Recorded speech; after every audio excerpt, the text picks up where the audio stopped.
I'm EZRAH, here to walk you through today's burning issues and the biggest stories. Welcome to the Manila Times. A lawmaker is pushing to abolish the Metropolitan Manila Development Authority, in line with President Marcos' government right-sizing program, aiming to merge, split, and abolish agencies with redundant services. Manila 3rd District Representative Chua suggests that a National Capital Region Coordinating Council may serve in its place, similar to that of the Metro Manila Council. Here to shed more light on the matter is the man himself, Congressman Chua. Good afternoon, sir. Welcome to the Manila Times. So aside from its billions worth of budget and lack of legislative or police power, why do you think we should abolish the MMDA? As you said earlier, this is in line with the President's call for right-sizing program of the national government, because it is my belief that MMDA is just a redundancy to the other national and local agencies' function. So we are just wasting billions and billions of pesos with this government who is, we have to choose. Ano po ba ang mas malaki dito? Yung malaki yung budget, we're giving them billions of budget. Is it worth it? So this is very timely for the call of the President. So the goal of the goal of the Metropolitan Manila Development Authority is to come up with developmental plans to help the 16 cities, to develop the 16 cities and one municipality that comprises the NCR or Metro Manila. So who will consolidate and carry out urban projects in the whole of Metro Manila without the MMDA? Well, I have already said that in my privilege speech. I have farmed out and distributed the functions of the MMDA. Let's take, for example, the development planning. So we can just give it to the NEDA, the National Economic and Development Authority. The transport and traffic management, give it to DOTR and LTO. The solid waste disposal management, DENR. The sewerage management and sanitation, MWSS. Urban renewal zoning and land use planning, the LGU, and the Department of Human Settlement and Urban Development. Public health, the Department of Health. Public safety, LGU. So lahat naman po yan ginagawa na ng national government tsaka ng local eh. We will have to maintain the Regional Coordinating Council through the Metro Manila mayors, but this time not under the MMDA but under the DILG. Under the DILG, because earlier you said you would have the NCR Coordinating Council. Under the DILG. But the Metro Manila Council is composed of mayors of those cities comprising Metro Manila. But don't they already have enough responsibility to govern their own city? And how could they govern the whole of the Metropolitan District aside from governing their own cities na nga po, ano? Well, basically, the function of the MMDA is just governmental function. It's just a coordinating council. It's just coordinating bodies. So magko-coordinate lang naman ng kailangan. Yun lang naman talaga ang trabaho ng MMDA. In fact, if you will check Section 9 of Republic Act number 79/24, and I quote, MMDA shall, in carrying out its function, consult, coordinate, and work closely with the LGUs and the NEDA and other national government agencies. So kung may mga ibababang mga proyekto dito, nandiyan ang lahat samut-saring national government agencies. And I think the local po sila, in fact, they have already agreed with the one ticketing system. So nangyayari naman po yan eh. With this, malaki pa matitipid po natin sa national budget. So you brought it up na rin po, sir, ano? So how will this affect the current ongoing project of the MMDA, the single ticketing system, under the Unified Metro Manila Traffic Code, which is supposed to be implemented by the end of the month or next month?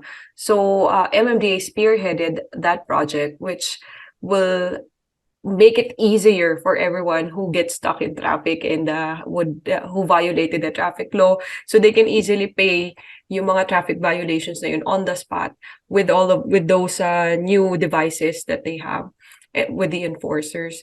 So if you plan to move against MMDA, how will that affect the project, the single ticketing system? Because actually, yung LTO po ngayon, meron po silang program to digitalize issuance of traffic citation tickets. So parang ganun din naman eh. Di ba? So we can do, if i-delegate lang natin ito sa LTO, yun na rin yun eh. Sir, you mentioned po repeatedly during the plenary session as well that billions of pesos are going into the MMDA. So the right sizing plan, one of its goal is to actually reduce the budget para makatipid ho ano. So Yes. sa tingin po ninyo, where are those billions of pesos going into? The budget of the MMDA, which you claimed to be bigger than other governmental agencies. So where do you think those billions of pesos are going? Well, actually, during my privilege speech, meron akong sinite na report, di ba?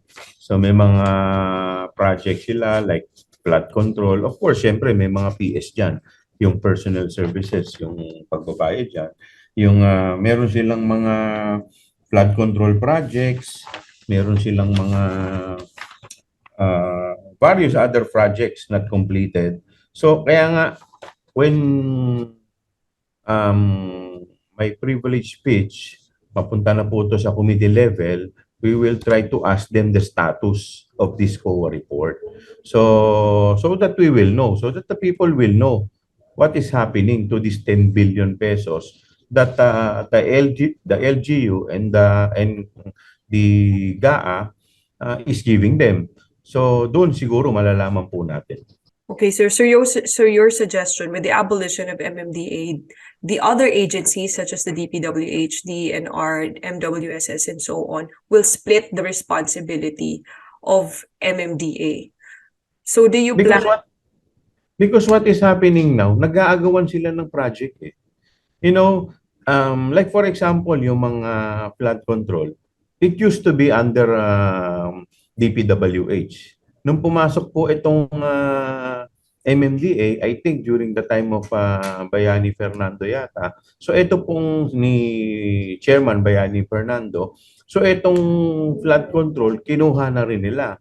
But before, nasa DPWH, like for example, itong mga pumping station sa mga kalye, majority of the pumping stations are under our projects of DPWH here in NCR. So, kumbaga, duplication ng function eh. Ginagawa ng DPWH, ginagawa nila. Ginagawa ng NEDA, ginagawa rin nila. So, we are paying for this agency, which is in MMDA, who is only duplicating the functions of the national government and the local government. Republic Act number 7924 is the law that created MMDA. So when do you plan on passing the law in abolishing MMDA? Well, anytime now, we're still in the process of drafting it. And anyway, pupunta naman po ito sa committee level, ito pong ating privilege speech, so that we will see kung ano pa yung mga suggestions ng iba-ibang mga congressmen. And so that when we pass this law, medyo pulido na at mas maayos pa. Of course, we will get the suggestions of other. Yes, sir. One of the Senate Local Government Committee Chairman J.B. Ejercito opposed the abolition of the MMDA. So saying that it will be difficult if we lose MMDA as it has such a big responsibility. What do you say to this? Of course, that is his opinion and I respect the opinion of a good senator. But for me, ito nga po yung nakikita ko dito. Anyway, ito naman pong proposal is just a proposal. It's to be a long process. Dadaan pa po sa committee level, and then after that, we will discuss it in the plenary, and after which, if ever, if and when this proposal is approved in Congress, iaakit pa po ito sa Senate. So masyadong mahaba pa po ito. So marami pa po itong but at least wake up call to dito sa MMDA to do their mandate and not to go what is not within their mandate. So, and also for the national government to maybe to consider this proposal. I'm just one of the more than 300 congressmen. So, hindi naman po lahat ng mga proposal ng mga congressman na-approve agad yan. All right, thank you so much, sir. Manila 3rd District Representative Joel Chua. Thank you so much for your insights.